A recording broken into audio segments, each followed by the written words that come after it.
Olá, mais uma vez, estamos juntos aqui para aprender um pouquinho hoje sobre a luz. O que que é, como que funciona essa energia tão importante para a nossa vida, que graças a ela, né, nós podemos existir tanto como natureza como sociedade, iluminando nossas casas durante a noite.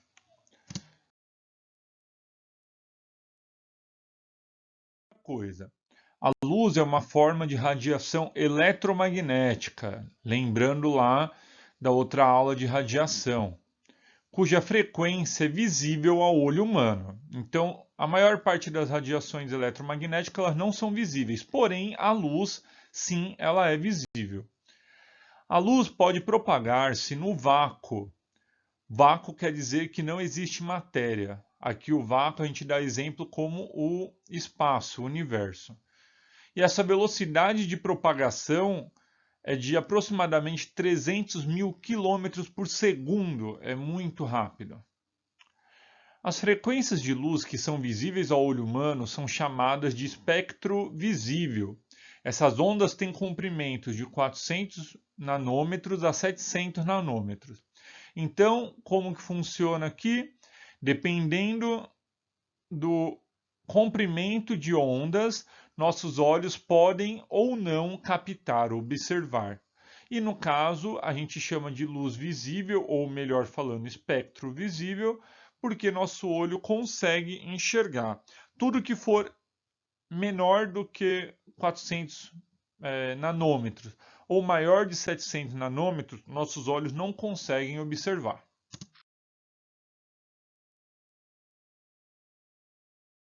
Ondas eletromagnéticas que apresentam frequências menores que a luz visível, elas são chamadas de infravermelho, enquanto as que apresentam frequências maiores são chamadas de ultravioleta.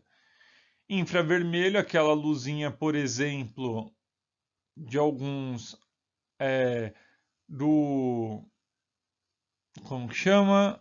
Do controle. Opa, lembrei.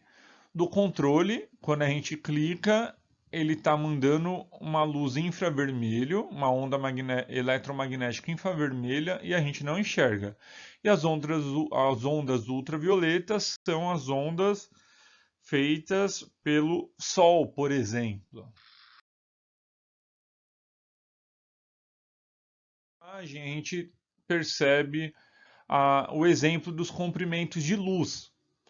Tudo que for de 700 micrômetros para baixo, até 400, elas vão estar aparecendo para nós por essas cores, o que a gente conhece elas como cores do arco-íris. Tudo que for acima, infravermelho, maior ainda micro-ondas, maior ainda as ondas de rádio, nós não enxergamos.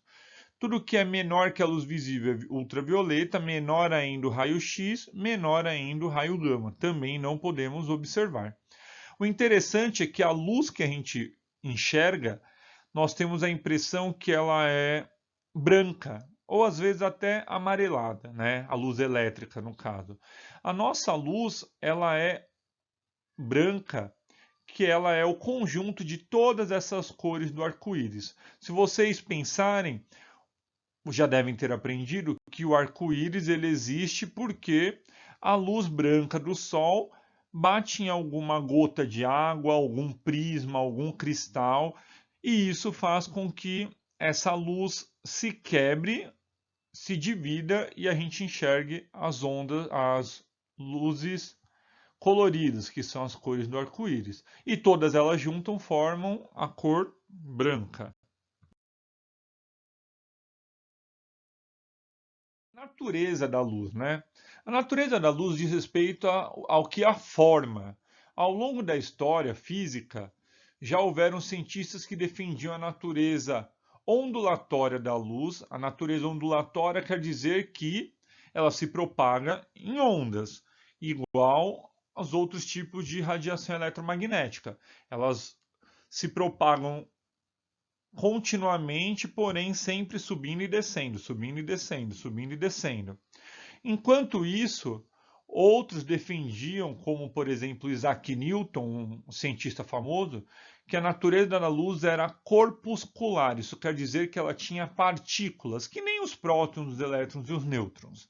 Então um achava que era ondulatória, enquanto a outro achava que era corpuscular, que eram partículas. E atualmente, né, nos dias de hoje, após as contribuições dadas por outros físicos como Max Planck e o famosíssimo Albert Einstein, a gente entendeu que a natureza da luz pode ser dual. Quer dizer o quê? Que ela pode ser tanto por onda como por partícula, dependendo a situação, dependendo a fonte da luz. Ela pode se comportar em forma de onda como partícula. E isso aí, esse comportamento é chamado de dualidade onda-partícula.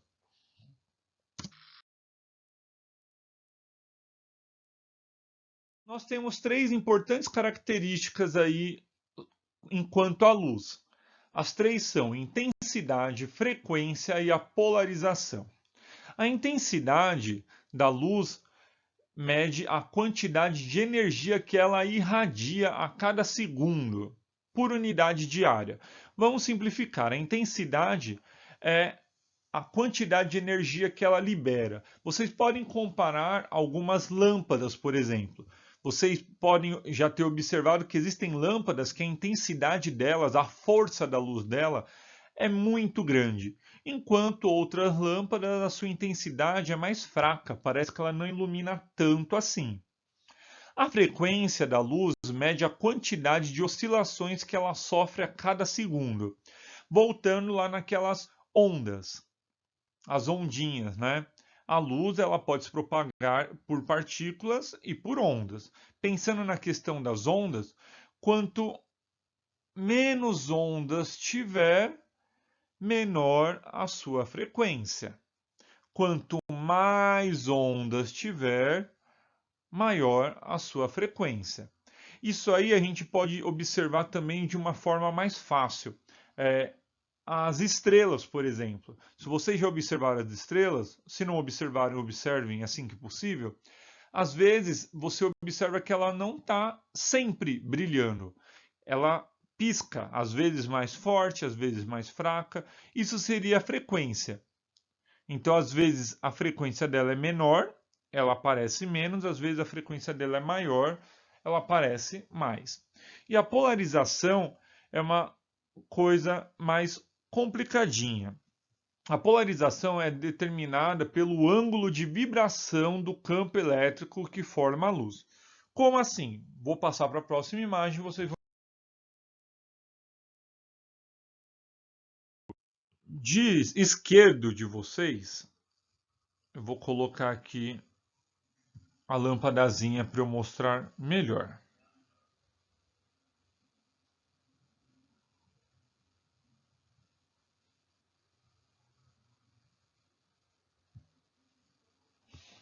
Pronto. Na luz não polarizada, que é essa da esquerda, vocês podem observar que ela está em forma de onda e são diversas ondas. Ele não tem um formato perfeito. Então seriam várias ondas eletromagnéticas subindo e descendo em várias direções diferentes. Essa é uma luz não polarizada. Por exemplo, o Sol manda para nós uma luz não polarizada. Às vezes existem polarizadores. Um polarizador, o que, que é?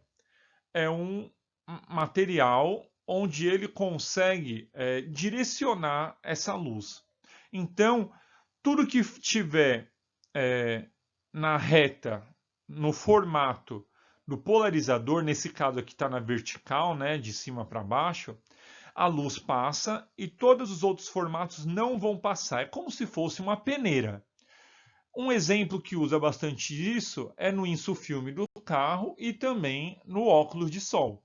O óculos de sol, o que ele faz? Ele diminui a intensidade, a força do sol nos nossos olhos.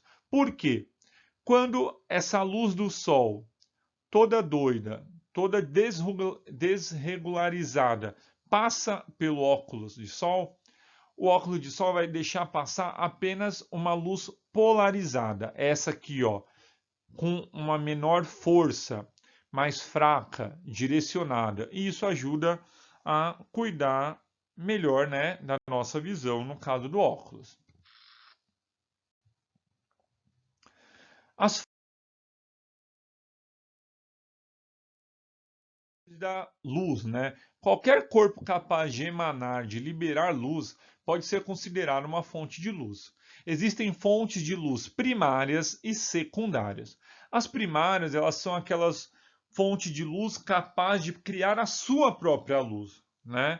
Elas são chamadas de corpos luminosos. Então, o Sol, por exemplo, que a gente estava falando, ele é uma fonte de luz primária, porque ele mesmo produz sua luz. Um fósforo aceso, uma vela, uma lâmpada, essas são fontes primárias. As secundárias são aquelas fontes de luz que refletem a luz, elas não produzem. Um exemplo é a Lua, que pega a luz do Sol e reflete para o nosso planeta. Por isso que a gente consegue ver a Lua. Ela está refletindo, ela é uma fonte secundária. Então, uma parede que está refletindo o Sol, nós, o reflexo da água, nós, tudo o que a gente enxerga que não produz sua própria luz, ele é uma fonte secundária. São, né, a luz emitida pelas fontes primárias, lembrando, sempre fontes primárias que emitem a luz, podem ser produzida, pode ser produzida por diferentes processos. Então, eu posso ter diferentes processos de emissão, de produção de luz. Elas são as luminescentes e as termoluminescentes. Então, vamos lá ver. Luminescentes, né, ou a luminescência, são todos os processos de emissão de luz motivados por algum tipo de excitação que não seja a térmica. Como assim excitação? Movimentação, a produção, que não tenha a ver com térmica, calor. Dentre os processos de luminescência, podemos destacar a fotoluminescência, que é a emissão de luz, a absorção dos fótons. O que são fótons, professor? Os fótons são aquelas partículas de luz que a gente conversou lá atrás, que pode ser por partícula ou ondas. O nome das partículas de luz são chamados de fótons. Então existem coisas, objetos, por exemplo, aí, aqueles brinquedinhos que brilham no escuro, pulseirinhas de festinha, que elas são fotoluminescentes. Elas absorvem a luz e, após absorver a luz, elas conseguem produzir a luz de volta. Elas podem devolver essa luz. Alguns animais marinhos que brilham no escuro, por exemplo, peixes que têm suas lâmpadazinhas na cabeça, o vagalume, que nem na imagenzinha aqui, também são luminescentes, eles liberam energia de forma luminescente, não tem nada a ver com calor, apenas com a excitação de partículas. Termoluminescência. A termoluminescência é a emissão de luz em razão da excitação térmica. O que acontece aí? Com o aquecimento de qualquer coisa, os átomos que têm isso, né, aquele objeto, aquilo que está aquecendo, começam a excitar os seus elétrons. Isso quer dizer o quê? Seus elétrons começam a girar muito, muito, muito, muito mais rápido. E aí, nesse processo aí, de excitação, acontece depois o processo de relaxação. Não é relaxamento, é relaxação mesmo. E aí, quando esses elétrons que estavam tão agitados, excitados, agitados, agitados, começam a relaxar, a diminuir a sua velocidade, eles acabam emitindo luz. E um exemplo bom aí é o carvão aquecido em brasa, né? Quando o carvão está liberando aquela energia. Quer dizer o que? Os átomos estavam se aquecendo, os elétrons se excitaram muito, muito, muito, muito, muito, muito. Ocorreu o processo de relaxação e a luz foi produzida. Tem o site de onde eu peguei essas informações para colocar na apresentação de vocês. E com essa apresentação vocês vão poder ver, fazer o próximo exercício, ok? Fiquem bem e um grande abraço.